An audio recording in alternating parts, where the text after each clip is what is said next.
welcome back to the Smash Your Business Show. I am Farah Bashir. And I'm Richard Fitzgerald. And today we're going to talk about Saudi Arabia's Aramco scores the largest IPO for $12.35 billion. Qatar Airways as well has a stopover package for GCC travelers for $14, which is, by the way, it is an amazing number. And as well, Emirati-Egyptian partnership launches a $500 million Nile-side development, which is really cool. So we're going to be talking about it with Richard. Good morning, Farah. Good morning, Richard. I'm good. What's on your mind at the moment? What's businessy? What you were talking about yesterday with Ward about investments and things like that. Yes. And you said you'd invest in real estate. She said she'd invest in Disney. Yes. Have you thought about that further? Is that your final answer? I mean, to be honest with you, I think I might need a financial advice. To be honest, if I should invest in real estate or oil or big companies like Disney. The thing is, what I fear is that if I would invest in a company, that its shares would go down and then I would be losing, and I'm going to be like, oh my god, what am I doing? Do you know what? Do you know what you could do? You could I'm sure you already do, but what people can do is start by thinking of their strategy and start thinking of their relationship with money and their relationship with wealth growing and their relationship with that. And one way that I found useful was to start at the basics. So I read Warren Buffett's Snowball book, I read Rich Dad Poor Dad, I read a book by Tony Robbins, I read Ray Dalio's Principles and Ray Dalio's All-Weather Strategy. And then I started getting knowledge, because I don't come from a financial background, right? Like I didn't work in finance, I didn't work in investments, but I started getting knowledge of what are the different instruments, because the financial world is full of tools and instruments, and so is economics. And knowing the difference between a commodity and an equity, knowing the difference between the different types of bonds, fixed income, and other types of investments, knowing what an ETF is, and then once you know all those things, then you can start knowing. Then you can start researching a little bit more about capital markets and knowing the cyclical nature of capital markets and what it impacts them, shareholders' reports, but also inflation and different things. And the all-weather analogy is 4 seasons. So he describes all-weather as there are 4 big things that it can impact recessions and financial markets. So they're known as externalities. For example, if your company is doing really well, it still might drop because the stock market is going through a period of recession or slowdown and things like that. So once you have all these things, then the asset allocation thing is the trick, right? Because what you're supposed to do is, when they say diversified, that's not a pray and spray model. That's not like put a fiver everywhere, right? Diversified means having bundles in about 4 different areas. So, when you do these financial analysis things and there's risk, okay, cool. You can have some money in the risk-averse things, but you should have some money in the riskier areas. That doesn't mean that you speculate. You should never gamble. It's not gambling. It's haram anyway, but you should never gamble, but speculation isn't the right way to approach investments. And, what I do, it's just my approach is, I manage the balance sheet, my personal balance sheet. I remember when I came to the region first, one of the advertising campaigns that we used to work on for HSBC was my personal economy. And if you start thinking of, you're the manager of your economics of your economy, even more than a budget for a household. If you start thinking of it as economy, then you start thinking of asset allocation. And I put intangible assets on my balance sheet, and I put tangible assets, anything of value in the home, I put there. Why? Because the mindset is, so I do it on the 1st of every month, and then I reconcile assets. So there's some that are more liquid than others. So I move them around with a goal in mind of reaching a number. And in any given year, in any given time, there are certain things that have higher return than others. So but what I learned from the Ray Dalio approach is that you still need something in bonds, basically, because bonds are safe. They're fixed income. Like that means that you can't lose. Yeah. So a lot of what Saudi and UAE have done in the past is release more sukuks, and they're fixed income. So a bond essentially is either a government or a corporate issuing a loan Okay. and getting money. So they don't go to the bank to get money.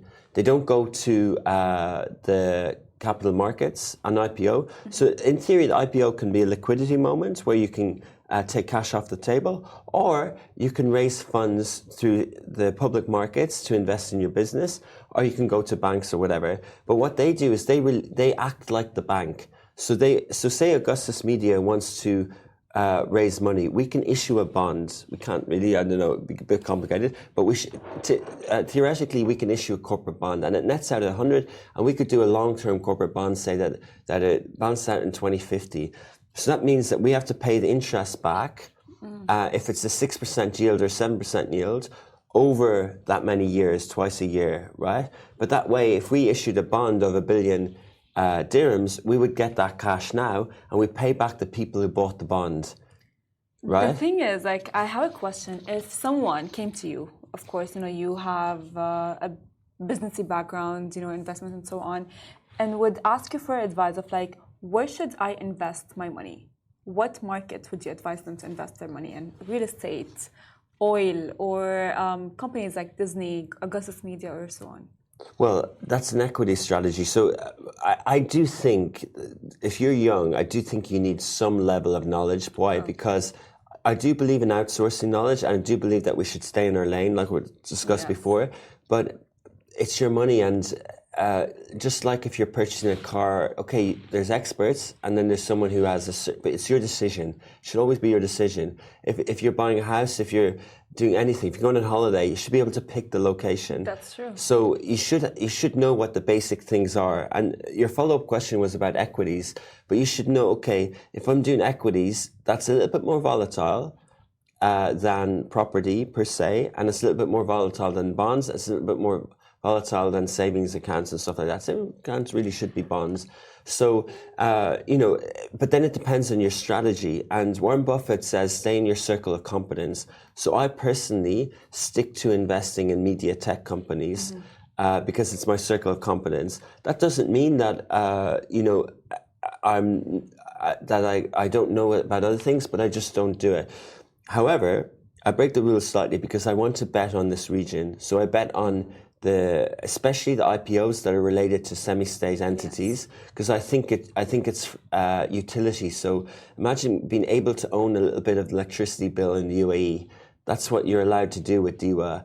And the Salik toll that goes over the bridge that every car that passes, theoretically, if you own the shares, you're owning a bit of that.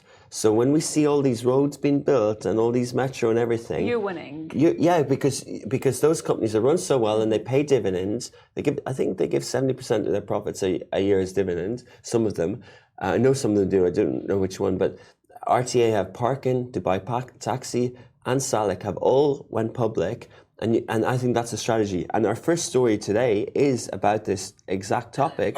In terms of Aramco's share sale. Yes, and I mean, like we did mention, I think earlier, a few episodes earlier, about how the King of Saudi Arabia did, I would say, promote, and he did tell people that it's their time to actually invest in Aramco. And I think it was the meme guy, I think it's the chairperson CEO of Aramco, but maybe King Salman, I know you mentioned that yesterday, maybe King he Salman, also said the same thing.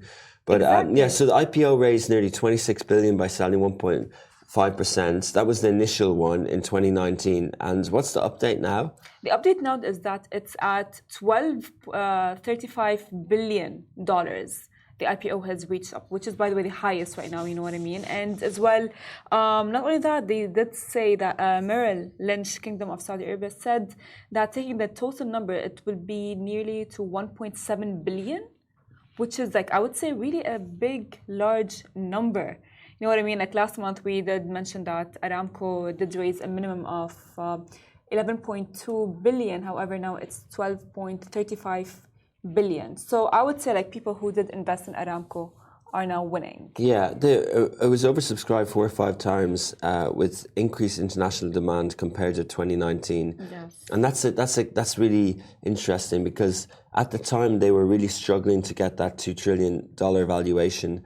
And that's why they went on the Tadawul instead of the US. They weren't getting that price. And now it's 4 or 5 times over, which is great. June 24, so just a month ago, they raised 11.2 billion by selling 1.545 billion shares, representing 0.064%, less than 1% of the company. Far ahead. They have a lot. So it's a secondary, because sometimes people have to decide how much of their company are they selling when they go to the public. Generally, you can do a share issue or a share sale, but they have to decide how much. And the proceeds, obviously, and it will help. We always talk about it, Vision 2030, the economic diversification plans, which is interesting. They're selling the shares in oil to stimulate other parts of the economy. The following, it's on the back of the 2019. So it also attracted interest from China and Asia and Europe as well. And as well, by the way, like they have been very big on boosting their economy and tourism. And of course, like we do see all of that implemented in the numbers that they keep on sharing. And I honestly would expect as well the shares to get even higher and better and more like bigger numbers, because when the chairman and CEO of Aramco did encourage everyone to invest in Aramco, because he knew that the shares of Aramco will be reaching a higher number. And if you guys did not invest, I think you guys can still have time to invest. And Farah, that's why your question's so interesting, because Saudi Aramco announced its dividend for Q1 in 2024, a total payout of 31 billion total payout. So now there's only a couple of percent of the company that's on the public market. So the retail part of that 31 billion is very low. We think PIF, or we should know the PIF owns 16% of the company. So the rest of the company is owned by the state and owned by the state basically. So 31 billion. The base dividend was less than more than 0.3 reals. But yeah, $31 billion is going as dividend, and it's pretty much guaranteed, right? So True. In terms of if you're able to get shares in Aramco, and you can, I'll tell you how. I work with BHM Capital, BH Mubashir in Abu Dhabi personally. This is an investment advice, as we should say on the show, but and it takes a few months, and you need a Saudi residency, and you can start buying shares on the Tadawul, on the Saudi stock market. Or you need to work with a different broker, or you need to be introduced as an investor. So it wasn't possible. Like, you can do it if you're a Saudi national, and you can buy if you're a bank in Saudi, but try and look at ways that how you can buy shares in Saudi companies, because there's other ones, there's Savage, and there's other sort of gas-related and petroleum companies that are doing really well, because there's a chance that their share price goes up. Obviously, there's a chance it goes down as well. And not only that, but you're also guaranteed the dividend if you hold your shares. Yeah, I mean, but I feel like it's still, or actually, I think that, because of course I'm not like a master investor, but I think maybe it's still a 50-50 situation, you know what I mean? Because like, you never know what happens like overnight. I think shares might just like drop overnight. Fair, but Warren Buffett's approach to this, Farah, is that you're owning a piece of a company, so he never looks at the stock market. True. Because it doesn't matter what the stock market says on a quarterly basis. If you believe in Netflix, and instead of those analysis and graphs on social where you pay $14 a month for 10 years, and if you bought $14 dollar cost averaging of shares a month, you'd own X amount of the company. Yes. The value goes up, and our dividend. Netflix don't do dividend yet, so this is the point: is you never look at the share price. Always look at how many shares you own. Because if you own 10 shares and you don't want to sell them, if you want to own them, own the piece of the company, and you're getting a dividend. So Warren Buffett also only owns shares in companies that pay dividend. People say he missed tech. No, because none of the tech companies up until recently pay dividend. Amazon didn't. Meta have just started. The only reason he bought Apple shares is after Steve Jobs passed. Then Tim Cook started issuing dividend, and that's when Buffett started taking 5, 6, 7, 8% of Apple, and now he gets so much cash onto Berkshire Hathaway. It's why he has See's Candy, Coca-Cola, huge dividend-paying companies, Wells Fargo, other companies that he invests in. The insurance company always escapes me, that pay huge dividends, right? So this is the strategy that if you believe that the company is going to perform well, which is why he doesn't own a smartphone, right? He just reads the reports, financial reports all the time. So he's able to read a balance sheet, and he has price earnings ratios. He has his rules. It stems back to the book by something Graham, The Intelligent Investor. Is the book that Warren Buffett read. And in that book, it's a very thick book, but there's all analysis of what numbers you should read in a business to show whether it's the ratios are good. And many things are good, and then you see, are they valued right in the market? And if they're valued too high, then you shouldn't buy the share. He also has analogies of, he has a cigar butt analogy, and it's basically buy great companies at fair prices, or by fair companies at great prices. So a cigar butt is a fair company, but it might be a great price, and you can turn it around. So that's his analogy as well when he's assessing investments.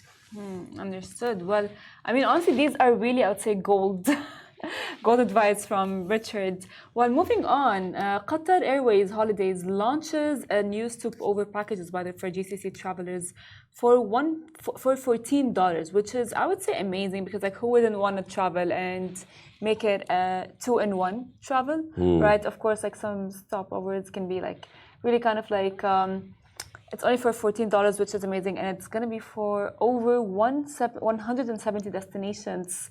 So you guys, as I said, can make your one holiday, make it into two by stopping over in Qatar for up to 4 nights, all in one single flight. Do you think that this is like a response to what happened on Qatar Airways?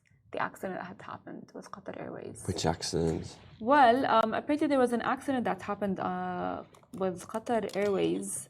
I just think it's interesting. I saw on Sheikh Zayed Road or on Hassan Street today that Fly Dubai are pushing their holidays. Obviously, we know Donata have holidays as well. This is called like Qatar Stopovers. It's promoting tourism and experience in Qatar. But the Qatar Airways holidays, a range of packages. I'm reading it. They have for every $100 spent, members can collect 1 Q point. Regardless of the product chosen. The package has unique things, F1 package, fan packages for Qatar, and many things like that, 1,500 destinations. So airlines are they're having ancillary services, so they're trying to have different revenue streams as well as the flight ticket, and they're trying to tap into sort of, I guess the changing nature of tourism agencies, and they're trying to be the tourism agency. They are, but because I'm thinking, because like it's $14 is such a little amount, right? And I'm thinking, did they do that because after the turbulence that hit a few days ago, that hit Qatar Airways for a flight like to Dublin, and 12 people were injured. And so I'm thinking, was that because like is the stopover that they have created at such a low amount, was it because of that? A PR push to ROA. Yeah, I wouldn't say they're linked. I think a lot of airlines are having turbulence issues at the moment, and I don't think that's linked with air quality. I think people are saying it's climate related, but we can look into that more. From the GCC, the $14 is per person for up to 4 nights. The package includes accommodation at 4 or 5-star hotels, and they're available to residents and citizens of Bahrain, Saudi, Kuwait, Oman, and UAE. It's 24-hour. These stopover packages have many benefits. So it's $14 per person, and it's one of the best as well airlines in the world. It has been mentioned that Qatar they often win it, and they did, of course, after the turbulence. I think because a lot of news outlets covered the turbulence that hit Qatar Airways. Yeah, there's a lot of turbulence stories lately. Like we just saw one from British Airways where it was struck by lightning from Riyadh. Like you can follow a lot of these stories on Love in Doha as well, and on Love in Riyadh. But yeah, you're right that was touched down in Dublin Airport, and we covered that on our Lovin channels. But turbulence is an issue. I don't think they're related to the holidays revenue streams that these huge airlines work. But you rightly pointed out it could be positive PR in the back of that. I agree with you, actually. And maybe the people who have suffered turbulence, maybe that they've been compensated with free flights and free tickets as well. Oh yeah, for sure. I mean, 100%. Like of course, I would imagine that Qatar Airways tried to compensate people who were as well, I would say, affected by the turbulence and their families and so on. But at this point, I'm just like maybe thinking out loud. Is it the turbulence? And because it's such I would say, it's a very small amount. $14 for a stopover is very little with like really high quality hotels and so on. I think that's amazing. Yeah, absolutely. Segueing into the Emirati-Egyptian partnership that was announced, it plans to develop $500 million or Egyptian pounds, 24 billion, mixed-use project along the Nile River in Cairo. So more Emirati-Egypt stories. Like we've seen that Egypt has received a lot of bailouts from different parts of the world. They've suffered immensely by macroeconomic factors since 2020, the pandemic, the price of oil, the different sort of geopolitical things that have happened, and their currency is devalued multiple times, and they're trying to get everything back on track. But we've seen things like a UAE investment in Ras Al Hakma, north coast of Egypt, huge investment going on there. And now we're seeing a development project between UAE-based HSK Investment Company and Egypt's Safwat Kaloubi Group, apologies for pronunciation there. The development will be located at the Tanash area of Cairo, covering 20,000 square meters, overlooking Warwick Island in the Nile. And it will have 3 residential and commercial towers, a 5-star hotel. Loads of developments happening around Cairo as well. There's the new capital. There's New Cairo. So these are names of places, like it's in the Dagama Fifth Settlement area of Egypt. So if you're thinking of the Nile and you look at the map, it's on the east side, and these are the newer. It's called New Capital, but it's actually called New Capital. It's not a project name. It's a city, and then the New Cairo is another city near where the current airport is, and this is on the Nile itself. We're not sure how far away from Cairo it is, but it says it's in Cairo, and it's an affiliate of the private department of His Highness Sheikh Mohammed bin Khalid Al Nahyan, represents an Emirati side of the partnership. On the other side of the Nile, you've got Sheikh Zayed City in Egypt as well. So that's after Baba Zayed originally. So there's a history of investments into Egypt, and this is from the KSH, so the Khalid Sheikh Mohammed bin Khalid Al Nahyan private department. And as well, by the way, the investment. You know how like the Egyptian pound has dropped. Yeah. So the investment actually eased the critical foreign currency shortage from economic crisis. So now the $1 is 48.02 Egyptian pounds. Because like we have talked about, this is of course according to Reuters. Yeah. They have mentioned that. So I would say that we have seen like this is all happening, and it's going to be, I would say, easing up the economy of Egypt. Yeah. Of course, because like we have seen, as I said earlier, the Egyptian pound drop. So, and with the UAE investing in Egypt. It's definitely a factor. And we've also seen that the inflation, which is really, really high, has had 3 months of decrease. So it's still 25% or something. It's still high, but it's been dropping. It was at a max like a few months ago. So they're actually getting things under control, but the price of bread is up like a few hundred% still. So they're managing consumer price index there, but they're definitely getting control with all this influx. You mentioned UAE. There's also IMF support, International Monetary Fund, a landmark deal. There's lots of things happening there as well. ADQ signed a deal in Feb to build a new city, Abu Dhabi. So lots of things happening to stabilize the inflation on the back of multiple devaluations. Yes. Only One positive. question. Would the Egyptian what would you assume? Would the Egyptian pound as well drop again, like less than 55? Yeah, I think it's stabilizing. I think you have to look at the different factors there. I think it's stabilizing. They did what tools were available to them with fiscal stimulus, and it is a period of austerity. So the purchasing price power of Egyptians is lower, because the Egyptian pounds that they had in their bank was devalued against the dollar like 3 times. It was 15 Egyptian pounds, then 30, then nearly 50. So it's devalued a lot. So if you still have the same number of pounds, but your ability to spend it elsewhere. And then they have a lot of rules and regulation on tariffs and imports and exports.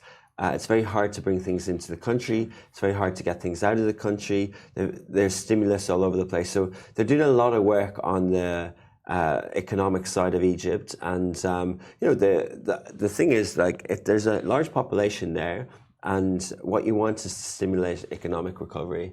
And we do need, the Gulf and the wider region needs these large populous countries to have better performing economies, because it's a spillover effect. And I think the UAE and others who invest into Egypt know that as well. And it provides more stability to the political environment. If the economy is performing, there's less unrest. So it's really important to have good performing economies and to bring people out of poverty. We know the UN World Food Bank are based in Egypt, and they do a lot of work for Egypt, but also for around Africa as well. Yes, for neighboring countries as well. Well, thank you so much, Richard, for joining me and giving us your wisdom and insight on investment and so on. And this brings us to the end of our show. Thanks, guys. Thursday, we'll be back tomorrow with another episode. Please do tune in. And again, follow Smashy Business or any of the other things. We're doing a lot of content on Smashy Gaming at the moment for the Esports World Cup in Saudi, and Smashy Sports as well. Do tune in. We'll be back tomorrow with another episode. Bye-bye.